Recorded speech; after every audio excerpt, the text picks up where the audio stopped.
I'm Ross Cooper, I live in Williamstown. I've been a resident of the park for 16 years, 17 years nearly.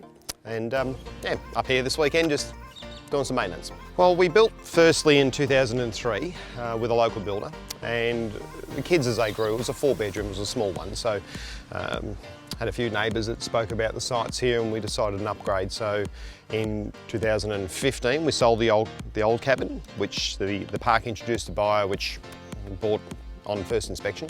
So that was really good, sort of got us on the hop a little bit. Probably a process of about 6 to 8 months to really get this one built in. We went for a little bit bigger with more outdoor area. Obviously the river view was pretty much a no-brainer. And yeah, just lifestyle. You know, we wanted to have something that was really good as a holiday place. Being away for a while, this is an alternative to us, you know, frequenting Bali or Phuket or so forth. We don't do that as much anymore. Generally, every chance we get, it's only a 2-hour drive, really, from point to point on a good day. So, you know, we're up here as much as we can. Having an outlet, a lot of my friends would come and visit. They're a little bit fortunate. They may have Monday to Friday, 9 to 5 jobs. I don't. So, and nor does my wife. We work together. So ideally for here, it's a getaway. I think you have to have a bit of balance. And probably the best part about doing this is that the kids have grown up knowing this lifestyle, which I wasn't brought up that way.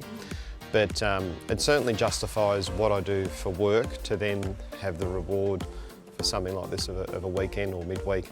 And the advantage of these sort of places, once you've set it up, you can come and go as frequently as you like. We have all our own clothing and everything here, so very rarely we're coming up with bags of stuff. The fridges have still got food in them type of thing, so you know, it's a weekend getaway mostly. I think until you actually experience and do it, there are people that come and go and for whatever reason it doesn't suit them, but you know, shouldn't say it out loud, but it'd be pretty hard to get me off the rock. This is just, even if we weren't doing anything, just to sit here and the wife and I might have a champagne, or we frequent the Morrison's winery or the restaurants around, it's a place to go to. This is fantastic, but also Echuca and Moama have so much, you know, the eateries and the pubs and so forth. It's pretty special. My wife's quite good when it comes to designing. She's actually formerly a florist, so she's pretty creative. We work well together. We're high D, so we lock on things, but we had the opportunity because it took a little bit longer than we'd planned, so we evolved it through the time, and within, you know, just some of the internal finishes and externally with the cladding and so forth. With the time we had, it actually worked to our advantage. Well, we had, yeah, a lot of outdoor living mostly. We had the kitchen inside, which is now a butler's pantry style kitchen, because with the other cabin, we had one of those external barbecues and we had the fridge, so we were always out on the deck.